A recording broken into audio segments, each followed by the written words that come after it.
দেখো ঘুম থেকে উঠে দেখো সকালবেলা গরম গরম ডাল, দেখো ডাল বানাচ্ছি রসুন দিয়ে পেঁয়াজ দিয়ে আর আলু মাখা। আলু মাখা কিন্তু সবারই খুব সুন্দর লাগে, ভালো লাগে। দেখো পেঁয়াজ দিয়ে আলু মাখা করছি, পেঁয়াজ রসুন দিয়ে আলু মাখা।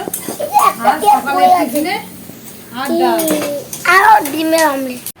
দেখো বন্ধুরা সকালের টিফিন নিয়ে বসছি, দেখতে পাচ্ছ এখানে ডিমের অমলেট, ডাল, আলু সিদ্ধ। আমরা সবাই মিলে আজকে টিফিন খাওয়া দাওয়া করছি। কার কার ভালো লাগে বল থেকে ভালো করে ধুয়ে নিয়ে এসেছি, একদম স্বচ্ছ পরিষ্কার। এবার আমি কুকারের মধ্যে সিদ্ধ করব ছোলার সাথে। কচু শাকটা সিদ্ধ করছি, দেখো কিছুটা হয়ে গেছে আর বাকিটা রয়েছে, এটা একটু কিছু সিদ্ধ করব। দেখো বন্ধুরা ইন্ডাকশানে ভাত তৈরি হচ্ছে। এবার চলো রান্নাবান্নাটা সেরে নেওয়া যাক। আগে একটু বাদাম দেবো, তাই একটু বাদামটা ভেজে নিচ্ছি। আর এখানে দেখো বাকি কচু শাক ছুটি হচ্ছে। বাদাম দিয়ে খুব ভালো লাগে বন্ধুরা, বাদাম আর ছোলা দিয়ে নিরামিষে সবসময় তো মাছের মাথা হয়ে ওঠে না।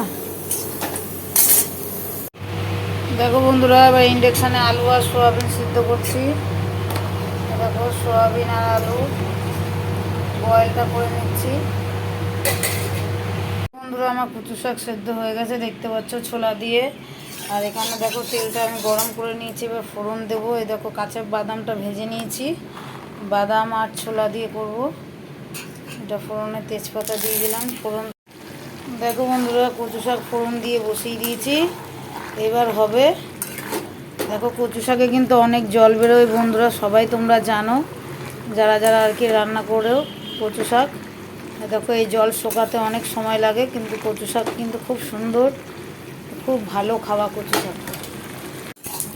দেখো বন্ধুরা আমি বাদামটাকে একটুখানি ভেজে নিচ্ছি, বাদামটা ভেজে নিয়ে কচু শাকে দিলে কিন্তু খুবই সুন্দর লাগে। দেখো তেল দিয়ে ভেজে নিচ্ছি, এবার আমি কচু শাকে দিয়ে দেবো। দেখো বন্ধুরা পুরো বাদামগুলো আমি পুরো দিয়ে দিলাম, দিয়ে এবার ভালো করে আমি নেড়ে দেবো।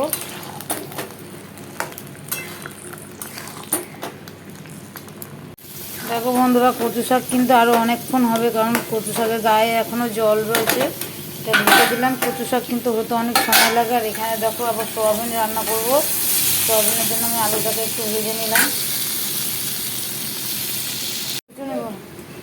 দেখো বন্ধুরা এদিকে সোয়াবিনও হচ্ছে, সোয়াবিনও রান্না হয়ে গেছে। দেখো কষানো হয়ে গেছে, আমি হালকা করে জল দিয়ে দিয়েছি, এবার ঢেকে দেবো। আর কচু শাকটা এখনও পর্যন্ত আর একটু বাকি আছে, হলেই হয়ে যাবে।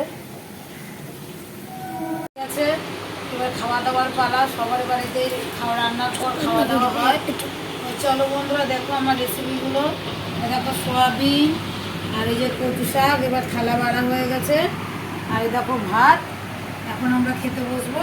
কেমন হয়েছে রেসিপিগুলো, কচু শাক কেমন হয়েছে, সোয়াবিন কেমন হয়েছে অবশ্যই জানাবে। ভালো লাগলে লাইক করে দেবে, তোমাদের কমেন্টের আশায় রইলাম। টাটা।